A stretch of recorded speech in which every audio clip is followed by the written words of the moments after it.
Okay, I had that PVC hack rod holder on my kayak, and I lost one of them, and I almost lost a couple rods because of it. And then in another video, when I went to grab the rod, it pulled out. So I finally broke down, and I bought me a Yak Attack Omega Universal Fishing Rod Holder. So we're gonna try putting this on the kayak and see how this works out. So far, the hardest thing was getting the rod holder off the cardboard. They put the bolt in the rod holder there for the adjustment through that hole in the cardboard. So you had to take this nut all the way off and take it apart just to get it off the cardboard, or rip the cardboard, I guess. Either way, we got it out. Let's put it on the kayak. We're going to replace this hack PVC rod holder, because see, I didn't glue that fitting so it'll turn, but then it pulls out of there too easily. So let's take this guy off first, and then we'll try putting the Yak Attack on. We'll see how that works out. There, that guy's off. This Yak Attack has a really nice mounting system.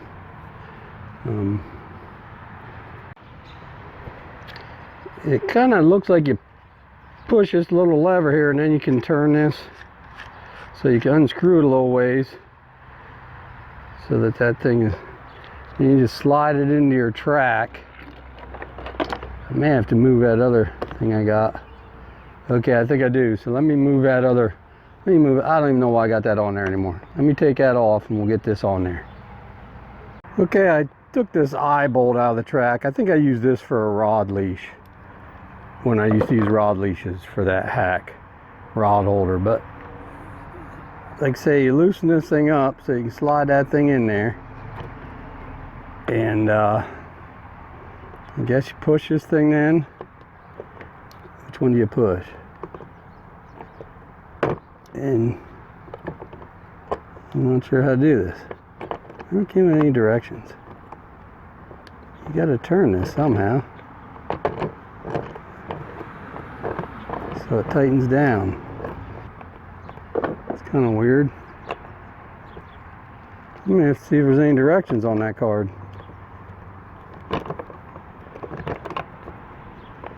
I'm pushing that little lever.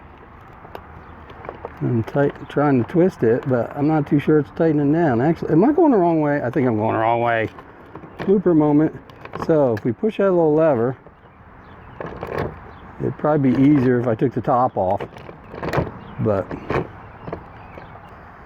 I'm gonna push that little lever and try and tighten it down, I guess. See, I didn't read any directions. Yeah, there it goes. I think it's starting to tighten down now. You push that little lever, you can twist it.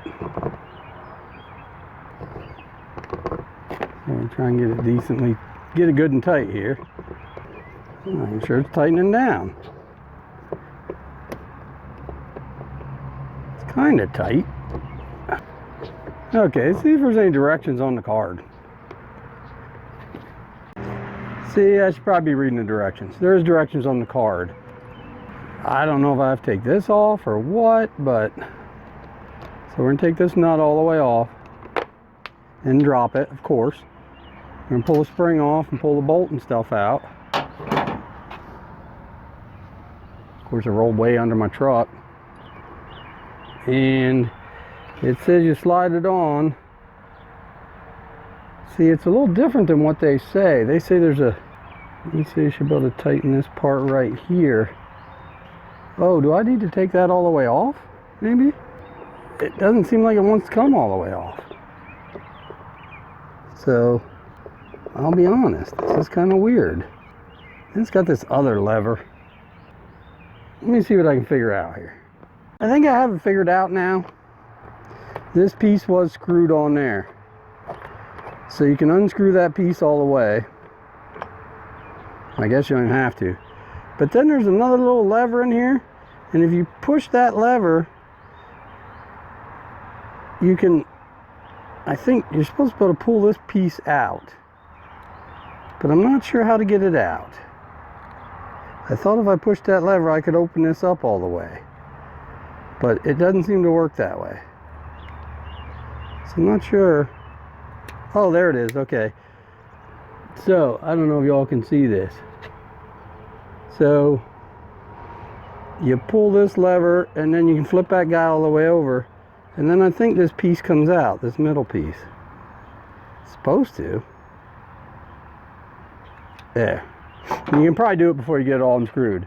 Then you can use this to tighten it down good and tight. There's how you do it. So you get that good and tight, like that. Then you can slip this guy back on there. Push that over. Not sure how you adjust it then, but thought if you push this lever, you could turn it. It doesn't seem like it wants to turn. There we go. Maybe. Oh, okay. I see. So you push this lever, you pull it up, and then you can turn it, and then you push it back down and it locks. Hey, that's pretty nice. Let me get the nut that I lost under the truck. So now that I got all figured out, let me recap. There's a little lever in here that you can squeeze it, and then you can flip this guy all the way out, and then this guy pulls right off. So you tighten that guy down good and tight, then you put this guy back on, and you flip that lever over, and he's locked. Now if you want to move him, you push this lever, you pull up, and you can spin him, and then you put him back down. So that's kind of nice. I kind of like that. So let's try to put the thing all back together now. So it goes this way. The spring goes in there on the bolt, and then this big nut that I dug up from underneath the truck goes back on there. And then we'll show you how this thing works. And I'll show you something about it that I'm not too particularly crazy about, and some people did complain about it.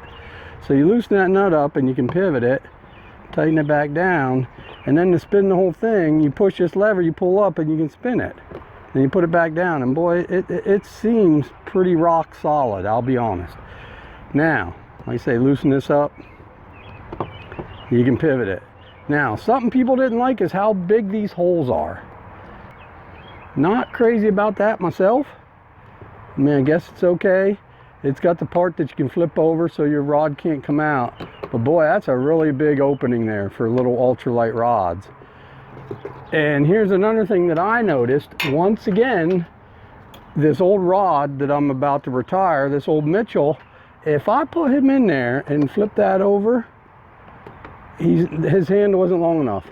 It doesn't catch back there. So I'd have to put a PVC tee on like I did that other one, so it'll come up here and catch this handle.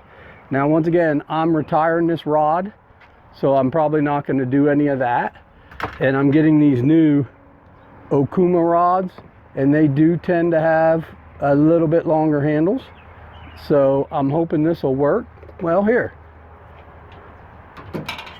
That's my new 5-footer I just had. Here's my new 5.5 footer.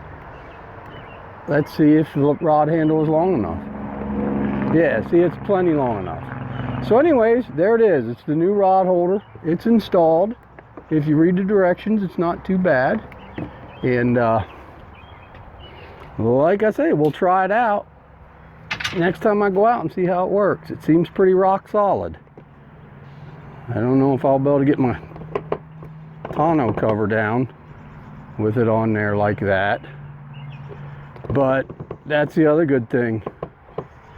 If you want to take this guy off, all you got to do is squeeze that little lever and it'll come right off. And then when I get to the water, I can clamp it back on. But I like that. It clamps, and you just push that lever, pull up, and you can turn it. So it locks in pretty good. Hopefully fish won't be able to turn it. That's the new, what is it? Yak Attack Omega Universal Fishing Rod Holder. But it is really bigger. It is really big around right here. You can put a pretty big rod in there.